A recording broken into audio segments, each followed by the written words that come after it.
हे दोस्तों, मैं चिराग एक ऑडियो के साथ। तो आज हम देख रहे हैं meaning and scope of business economics में पास्ट ईयर के and important MCQs. Around 12 MCQs हैं, जिसमें से 4 हम क्या करेंगे, पास्ट ईयर के कवर करेंगे और बाकी 8 एमसीक्यूज इंपॉर्टेंट है। यहाँ पे ये एग्जाम में इतने नहीं आए हुए हैं। जब मैंने पिछले 8 ईयर्स के यानी अराउंड 16 अटेम्प्ट के देखे तो उसमें मुझे 4 ही एमसीक्यू दिखे और बाकी मुझे कोई भी बिजनेस इकोनॉमिक्स का नहीं दिखा। हाँ, आगे डिमांड से रिलेटेड या उसके आगे यूटिलिटी या हम बोल सकते हैं प्राइसिंग स्ट्रेटजी वाले, प्राइस डिटर्मिनेशन से रिलेटेड जो परफेक्ट मार्केट या ओलिगोपोली, इनसे रिलेटेड बहुत सारे हैं। तो बहुत सारे दिखे क्वेश्चन, लेकिन इनसे रिलेटेड मुझे सिर्फ 4 ही दिखे। तो एक एक करके देख लेते हैं। यहाँ पे फर्स्ट क्वेश्चन क्या बोल रहा है, जून 14 का है। देखिए, इसमें बोल रहा है which one of the following does not explain the basic nature of business economics. अगर आपने बिजनेस इकोनॉमिक्स की मीनिंग ही पढ़ ली होगी तब भी आपको पता चल जाएगा कि जनरली मैंने बिजनेस इकोनॉमिक्स के पार्ट में जो आपको मीनिंग बताई उसमें ये बताया था कि इकोनॉमिक थ्योरीज, प्रिंसिपल, कॉन्सेप्ट या इकोनॉमिक टूल्स बोल सकते हो आप, या इकोनॉमिक एनालिसिस की बात कर रहे हो कि आप इकोनॉमिक एनालिसिस कर रहे हो, यानी उसमें आप प्रिंसिपल, कॉन्सेप्ट, टूल्स पर्टिकुलर देख रहे हो और उसको कहाँ अप्लाई कर रहे हो, बिजनेस में अप्लाई कर रहे हो, ताकि बिजनेस की सिचुएशन के हिसाब से जो भी प्रॉब्लम है उसको सॉल्व किया जा सके और बेस्ट ऑप्शन ढूंढा जा सके, जिससे जो भी डिजायर रिजल्ट है वो आप पा सको। या हम बोल सकते हैं कि डिसीजन मेकिंग अप्रोच में आपका एक तरीके से बेनिफिट हो सके, आपकी हेल्प हो सके। ये आपने देखा था। तो पहला जो पॉइंट दे रखा है देखो, a behaviour of firms in theory and practice. Theory मतलब क्या होगा, इकोनॉमिक थ्योरी। प्रैक्टिस मतलब क्या हो गया, बिजनेस प्रैक्टिस। जो एक तरीके से बिजनेस मैनेजर या बिजनेस इकोनॉमिस्ट क्या करता है, इकोनॉमिक थ्योरीज को बिजनेस में अप्लाई करता है, ताकि एक तरीके से फर्म का क्या बिहेवियर हो रहा है, ठीक है, फर्म की पॉजिटिव अप्रोच हो पा रही है या नहीं हो पा रही। फिर आपका जो ये बी वाला पॉइंट है, बोला डिस्ट्रीब्यूशन थ्योरीज लाइक रेंट, जो कि आपको पता है कि लैंड पे होता है एक तरीके से, वेजेस जो लेबर से रिलेटेड होती है, इंटरेस्ट जो कैपिटल से रिलेटेड होता है, along with theory of profit. तो ये बोल रहा है कि जो आप थ्योरी ऑफ प्रॉफिट देख रहे हो उसके साथ साथ आप ये भी देखते हो बिजनेस इकोनॉमिक्स में। नहीं, हम बिजनेस इकोनॉमिक्स में क्या देखते हैं, देखिए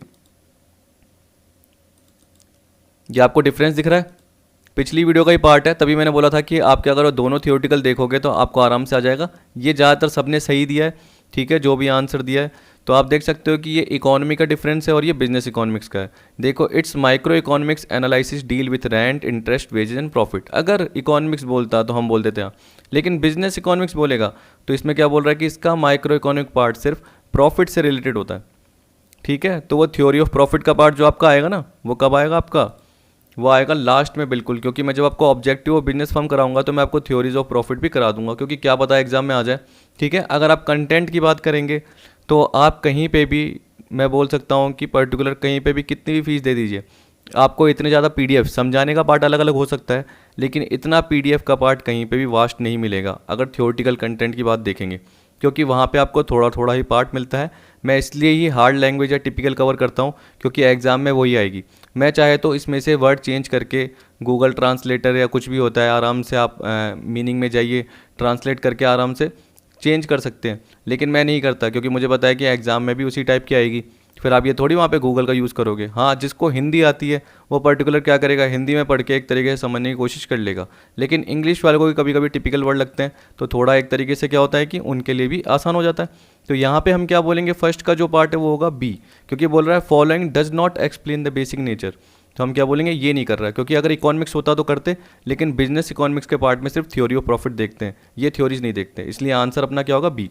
तो इसका मतलब अपना सी और डी क्या है, एक तरीके से बिजनेस इकोनॉमिक्स का ही पार्ट है।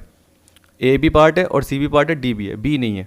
सी देख लीजिए क्या बोल रहा है, use of the tools of economic analysis in clarifying problems, आ गया, in organising and evaluating information and in comparing alternative course of action. तो देखो, यही तो बोल रहा है कि इकोनॉमिक एनालिसिस के टूल्स को बिजनेस में क्या कर रहे हो आप, प्रॉब्लम को सॉल्व करने के लिए या क्लैरिफाई करने के लिए यूज़ कर रहे हैं, और ताकि एक तरीके से जो भी अल्टरनेटिव आपके पास बहुत सारे सॉल्यूशंस हैं उसमें से आप बेस्ट ऑप्शन का चुनना चाहते हो, तो उसको कंपेयर कर रहे हो किसके थ्रू, इकोनॉमिक एनालिसिस के थ्रू।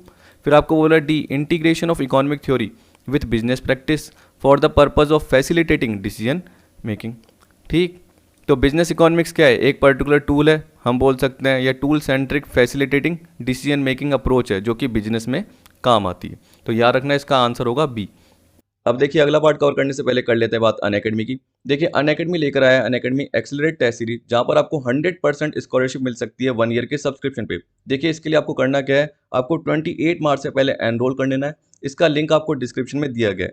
देखिए हिस्ट्री से रिलेटेड 50 क्वेश्चंस आपसे पूछे जाएंगे संडे 4 से 5 बजे 28 मार्च को। तो उससे पहले एनरोल जरूर करना। अगर आपकी रैंक 1 या 2 आती है तो 100% स्कॉलरशिप आपको मिल जाएगी एक ईयर के सब्सक्रिप्शन पे।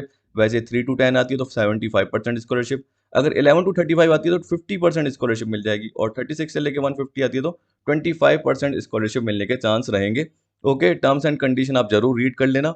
और इसी तरीके से अगर आपको क्रैश कोर्स बैच ज्वाइन करना है जो कि पेपर 1 और एनवायरमेंटल साइंस से रिलेटेड है, तो वो भी ज्वाइन कर सकते हैं। उसका लिंक आपको डिस्क्रिप्शन में दिया गया है। 24 मार्च से बैच स्टार्ट है। ज्योति बाला और नवीन शाह आपको इनसे रिलेटेड कॉन्सेप्चुअल स्टडी प्रोवाइड करवाएंगे। वैसे ही आप देख सकते हैं कि हिस्ट्री से रिलेटेड भी क्रैश कोर्स बैच है जो कि 24 मार्च से ही स्टार्ट है। संदीप सिंह और चंद्रबाला ओम आपको क्या करेंगे, इनसे रिलेटेड क्रैश कोर्स प्रोवाइड कराएंगे या कॉन्सेप्चुअल स्टडी प्रोवाइड कराएंगे। वैसे देखिए आपको पता है कि टॉप क्लासेस प्रोवाइड की जा रही है एनटीयूसी नेट से रिलेटेड इंडिया के बेस्ट एक्सपर्ट द्वारा, एजुकेटर द्वारा। तो इनमें आप नाम देख सकते हैं, तलवीर सिंह, नवदीप कौर, अरुण पांडे। तो इसमें आपको फ्री क्लासेस भी प्रोवाइड की जाती है और साथ में आपको स्पेशल कोर्सेज, क्रैश कोर्स से रिलेटेड बैचेज, ये सारे प्रोवाइड कराए जाते हैं। तो आप अनअकैडमी ऐप डाउनलोड कर सकते हैं। आपको पता है कि गूगल प्ले स्टोर पर भी मिल जाएगा, नहीं तो लिंक आपको डिस्क्रिप्शन में दिए गए हैं, वहाँ से आप क्या कर सकते हैं, डाउनलोड कर सकते हैं। और अगर आपको प्लस या आइकॉनिक सब्सक्रिप्शन लेना है तो चिराग एनटीए रेफरल कोड जरूर एंटर करना, जिससे आपको 10% ऑफ मिल जाएगा। याद रखिए प्लस के बेनिफिट और आइकॉनिक के बेनिफिट मैं पिछली वीडियो में बता चुका हूं। तो 10% ऑफ लेने के लिए चिराग एनटीए रेफरल कोड एंटर जरूर करना। अब चलते हैं अपने टॉपिक की तरफ। अब सेकंड देखिए क्या बोल रहा है, business economics is subject which. अब देखिए आपको मैंने पहले ही बता दिया अभी जो पॉइंट, तो ये भी आपने सही किया था, तो इसमें ज़्यादा एक्सप्लेन करने की जरूरत नहीं है। C deals with tool of economic use for decision making in business, क्योंकि बाकी सारे आप देखोगे तो नॉर्मल क्या है, वो इकोनॉमिक्स के पार्ट से रिलेटेड हो जाएगा।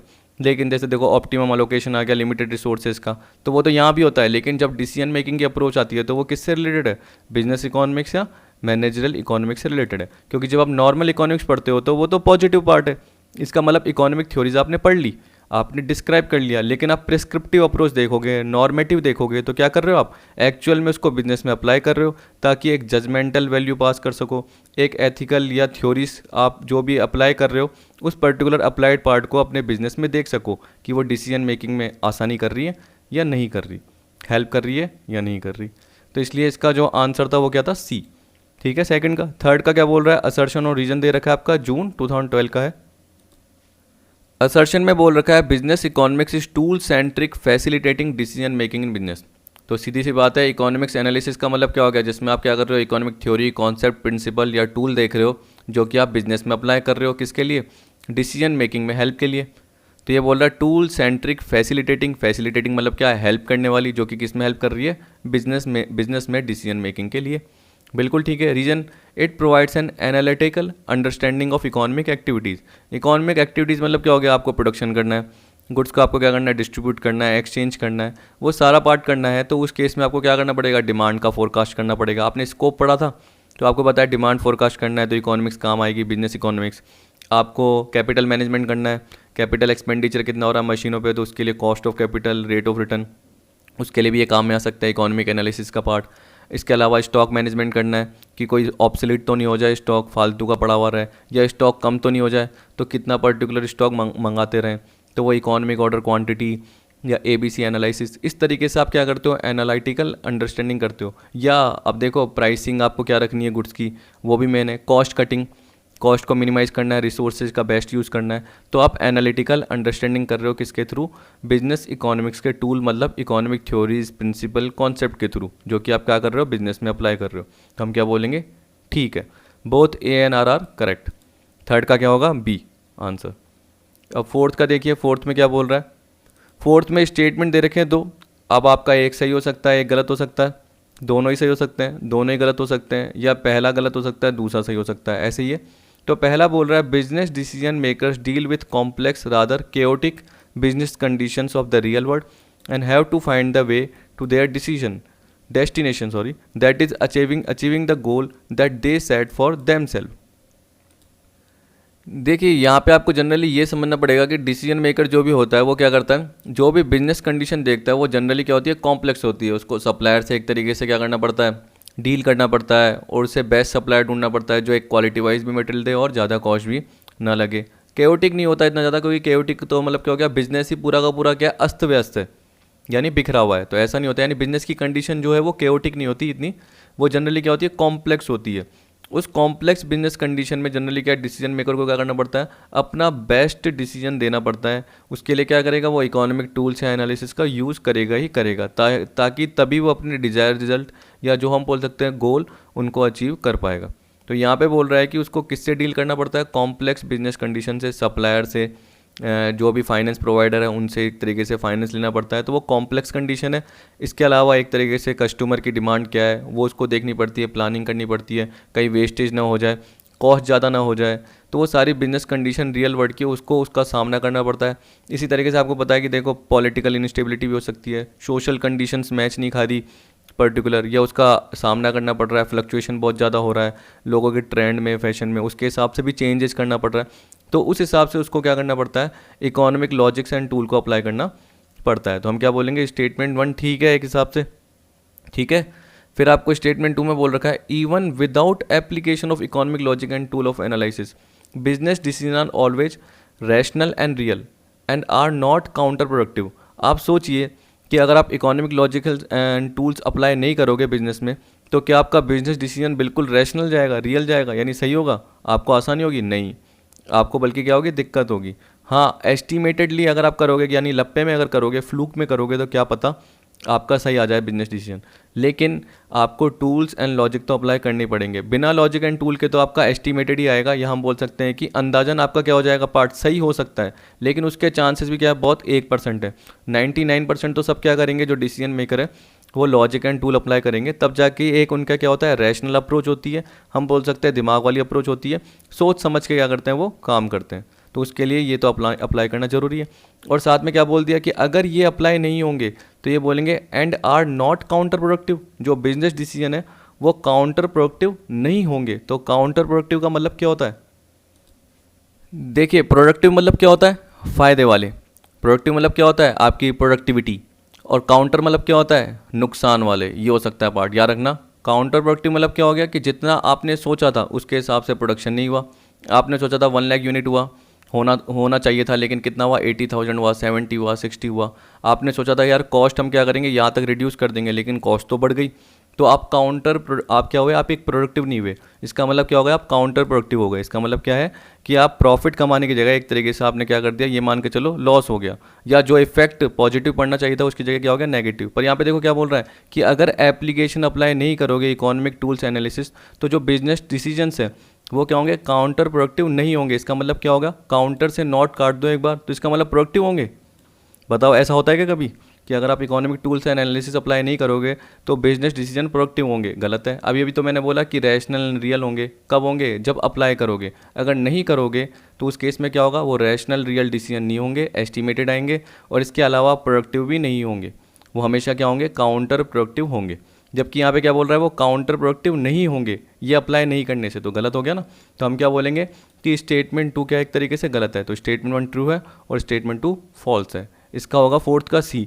याद रख लेना, वापस बोल रहा हूँ, इकोनॉमिक एनालिसिस या टूल जब अप्लाई करोगे तो बिजनेस डिसीजन जब भी होंगे वो हमेशा रैशनल और रियल होंगे और प्रोडक्टिव होंगे, ठीक है। लेकिन अगर आप वो अप्लाई नहीं करते तो हम क्या बोलेंगे, बिजनेस डिसीजन जो होते हैं वो इरेशनल होंगे और काउंटर प्रोडक्टिव होंगे। क्या होंगे, काउंटर प्रोडक्टिव होंगे। तो नॉट काउंटर प्रोडक्ट का मतलब क्या है कि नॉट और काउंटर हटा दो, तो इसका मतलब ये बोल रहा है कि अगर लॉजिक एंड टूल अप्लाई नहीं करते हो तो ये प्रोडक्टिव होंगे क्या, बताओ, तुमसे पूछ रहा है। तो तुम क्या बोलोगे, नहीं ये गलत है, ये लाइन गलत है। इसलिए स्टेटमेंट 1 ट्रू है और स्टेटमेंट 2 फॉल्स है। तो अब 5th देखिए। अब देखो छोटे छोटे आएंगे तो मुझे शुरू के ही समझाने थे, इसलिए अब मैं देखो फटाफट करते जाऊँगा और मैं आपको इतना एक्सप्लेन भी नहीं करूँगा, क्योंकि मेरे हिसाब से सही किए होंगे आपने।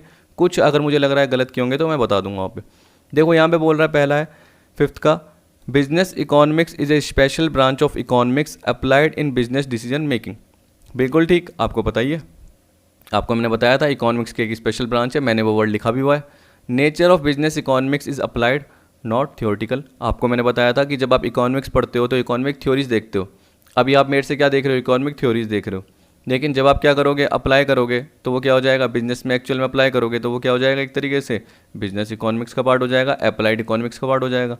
तो इकोनॉमिक थ्योरीज को रियल में बिजनेस में अप्लाई करो तो वो क्या हो गई, बिजनेस इकोनॉमिक्स हो गई, मैनेजरल इकोनॉमिक्स हो गई। इसका नेचर क्या होता है, आपको पता है कि मैंने आपको बताया था माइक्रो इकोनॉमिक्स के बेसिस पे होती है। इसका जो कैरेक्टर होता है वो माइक्रो इकोनॉमिक्स के बेसिस पे होता है। तो क्या होगा, ऑल ऑफ दी अबव। तो ये फिफ्थ का आएगा डी। ये भी मेरे हिसाब से सबने सही दिया होगा, क्योंकि मैंने 2 वीडियो में पर्टिकुलर ज़्यादा जोर इसी पे दिया था कि आपको पता चल जाए। फिर मैंने आपको पिछली वीडियो में भी चाहे पॉजिटिव नॉर्मेटिव का बताया था, उससे पहले भी बताया था। तो देखो कॉज और इफेक्ट तो हर किसी में रिलेशनशिप बताता है, इकोनॉमिक्स में भी बताता है और बिजनेस में। लेकिन बिजनेस में क्या करता है, उसकी जजमेंट भी देता है। तो कॉज और इफेक्ट जब भी बोलेगा तो वो सिर्फ इकोनॉमिक्स का पार्ट है। तो इसका मतलब मैं बोल सकता हूँ कि बिजनेस इकोनॉमिक्स में क्या होता है, कॉज एंड इफेक्ट के साथ वैल्यू जजमेंट भी आती है, मतलब नॉर्मेटिव पार्ट भी आता है। तो अगर आपको ये बोल रखा है, अगर इस पर्टिकुलर क्वेश्चन में ऐसे बोल रखा है economics explain cause and effect relationship between economic phenomena, ठीक है, इसके साथ ये नहीं बोल रहा कि साथ में जजमेंट भी पास करनी है, ठीक है, कि क्या होना चाहिए। ये सिर्फ बोल रहा है कॉज एंड इफेक्ट रिलेशनशिप, मतलब व्हाट इज, यानी एक प्योर साइंस है, मतलब पॉजिटिव। क्या होगा, पॉजिटिव। तो 6 का आंसर क्या होगा, ए। मेरे हिसाब से ये किसी ने गलत दिया होगा तो दिया होगा, वैसे इतना ज़्यादा गलत नहीं दिया होगा कईयों ने, क्योंकि आपको पता रहना चाहिए कि मैंने क्या बोला कि पॉजिटिव साइंस का मतलब क्या होता है, व्हाट इज़, क्या है। सिगरेट कोई कंज्यूम कर रहा है, आप जा रहे हो उसको देखते हुए जा रहे हो, आप उसको कुछ नहीं कर रहे जजमेंट पास, लेकिन उसको आप बता रहे हो आपका लीवर ख़राब हो जाएगा, आपके हार्ट की प्रॉब्लम हो जाएगी, आपको कार्डियोवैस्कुलर जो मैंने बताया था, तो आप उसको बता रहे हो, नेगेटिविटी बता रहे हो उसकी कि क्या रहेगी, तो आप पॉजिटिव रहना सिखा रहे हो उसमें। एक तरीके से आप क्या कर रहे हो, उसको बता रहे हो कि ये चीज़ गलत है, तो मतलब जजमेंट पास कर रहे हो, तो वो क्या होता है, नॉर्मेटिव। क्या होता है, नॉर्मेटिव। जबकि पॉजिटिव में जनरली क्या होता है, व्हाट इज़, तो कॉज और इफेक्ट रिलेशनशिप पॉजिटिव, लेकिन साथ में वैल्यू जजमेंट भी, तो नॉर्मेटिव, जो कि बिजनेस इकोनॉमिक्स में होता है। ठीक, इसलिए इसका आंसर क्या होगा, ए, क्योंकि इसमें वैल्यू जजमेंट पास नहीं की गई। 7th में क्या बोल रहा है, normative economics is in nature. आपको मैंने बताया था डिस्क्रिप्टिव मतलब क्या होता है, डिस्क्राइब करने वाला, वो होती है पॉजिटिव, क्योंकि उसमें इकोनॉमिक थ्योरीज आप पढ़ रहे हो, तो एक तरीके से आपको डिस्क्राइब कर रही है। लेकिन उस पर्टिकुलर इकोनॉमिक थ्योरीज को आप बिजनेस में अप्लाई कर रहे हो, ताकि बहुत सारे आपके क्या है सॉल्यूशन, आपको पता है बहुत सारे आपके सॉल्यूशन है एक पर्टिकुलर प्रॉब्लम के, तो उन सॉल्यूशन में से बेस्ट ऑप्शन चुन लेना। जैसे ये बेस्ट ऑप्शन है, इसको आप यहाँ अप्लाई कर दोगे अपनी डिसीजन मेकिंग में, प्रॉब्लम को सॉल्व करने के लिए। तो क्या हो गया, प्रिस्क्रिप्टिव। 7th का क्या हो गया, सी।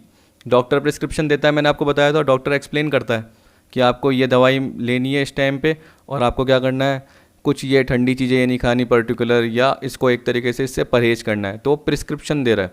तो वैसे नॉर्मेटिव इकोनॉमिक्स में भी क्या है, जजमेंट पास कर रहे हो, ठीक, कि डिसीजन मेकिंग के अप्रोच के हिसाब से पर्टिकुलर ये होगा, ये नहीं होगा। तो 7th में क्या आएगा आपका, सी आएगा, प्रिस्क्रिप्टिव। 8 देखिए क्या बोल रहा है, which of the following is best definition of managerial economics. कौन सी है बताइए, distinct field of economic theory, normal सी है, a field that applies economic theories and tools of decision science. फिर आपको दे रखा है a field that combines economic theories and mathematics. नहीं, अगर आपका आता कि economic theories and business practices तो फिर भी ये सही रहती, लेकिन ये सही है, that applies economic theories and tools of decision science, decision making के लिए, तो बी सही है 8th का। 9 देखिए, the value of an economic theory in practice is determined bye. अब देखो यहाँ पे बोल रहा है कि जो वैल्यू इकोनॉमिक थ्योरी की है प्रैक्टिस की, वो किससे डिटरमिन होती है, how accurate the assumptions are, how well the theory can be represented by a graph, how well the theory can predict or explain. इसका मतलब जो थ्योरी है उसको एक बिजनेस डिसीजन मेकर या मैनेजर कैसे अप्लाई कर रहा है रियल लाइफ में, यानी एक्चुअल सिचुएशन में जो एक्चुअल प्रॉब्लम है उसको दूर करने के लिए इकोनॉमिक थ्योरीज को वो कैसे अप्लाई कर रहा है, तो वो किसके ऊपर है, एफिशिएंट बिजनेस डिसीजन मेकर पे, यानी एक एफिशिएंट मैनेजर के ऊपर होता है। तो वो कैसे उन थ्योरी को प्रिडिक्ट कर रहा है या एक्सप्लेन कर रहा है, यानी उसकी कितनी नॉलेज है। तो 9th का क्या आ गया, सी। फिर 10th में क्या बोल रहा है आपको, which branch of economics studies about unemployment, illiteracy, national income. मैंने आपको बताया था माइक्रो का मतलब क्या हो गया, जब आप क्या करते हो किसी भी पर्टिकुलर प्रॉब्लम को एज एन इंडिविजुअल स्टडी करते हो वो माइक्रो, और मैक्रो का मतलब क्या हो गया, जब आप एज ए होल यानी पूरी एंटायर इकोनॉमी के थ्रू स्टडी करते हो तो वो सारा क्या हो गया, मैक्रो इकोनॉमिक्स का पार्ट आ गया। मतलब उसमें क्या आता है आपका जनरली एग्रीगेट डिमांड, अनएम्प्लॉयमेंट जो ये दे रखा है, illiteracy, national income, general price level, balance of payment जैसे आप स्टडी करते हो, फॉरेन एक्सचेंज लेवल फ्लक्चुएशन जो भी हो रहा है वो स्टडी कर रहे हो, तो वो सारा पार्ट किससे रिलेटेड है आपका, मैक्रो इकोनॉमिक्स से रिलेटेड है। तो यहाँ पे कौन सा आएगा, सी। मैंने गलती से ए पे लगा दिया, सी यानी मैक्रो इकोनॉमिक्स।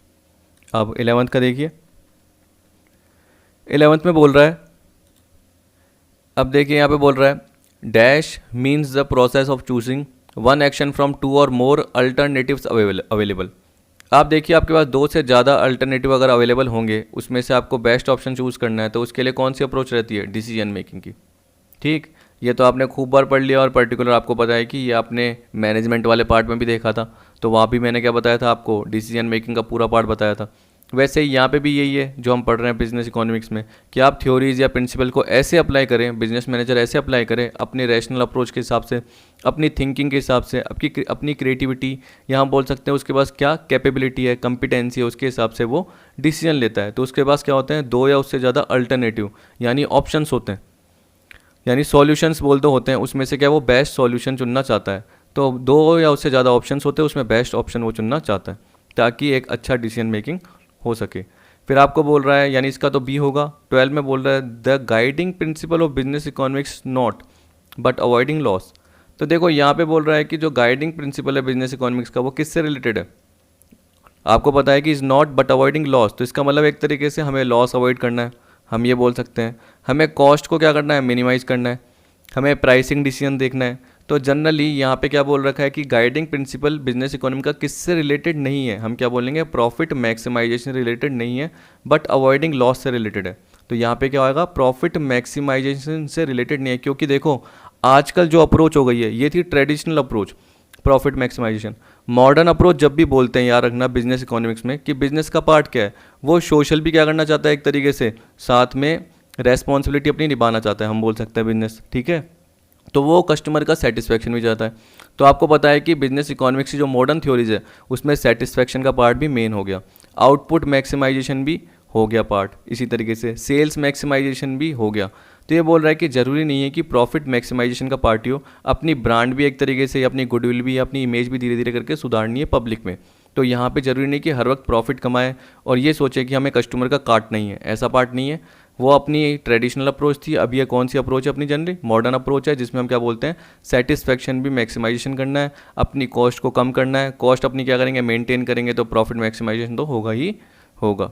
तो वो कॉस्ट कटिंग करनी है अपनी अप्रोच के हिसाब से, लेकिन साथ में सोशल रेस्पॉन्सिबिलिटी या सोशल रिलेशन भी मेंटेन करके रखना है। इसलिए हम बोलेंगे कि ये गाइडिंग प्रिंसिपल नहीं है प्रॉफिट मैक्सिमाइजेशन, लेकिन लॉस तो अवॉइड करेंगे ही करेंगे, ठीक है। तो 12th का हो गया ए। तो छोटी सी वीडियो थी आपकी, लेकिन आपको सारे क्वेश्चन समझ में आ गए होंगे। इसी तरीके से आपके डिमांड के बाकी सारे पार्ट के आते रहेंगे।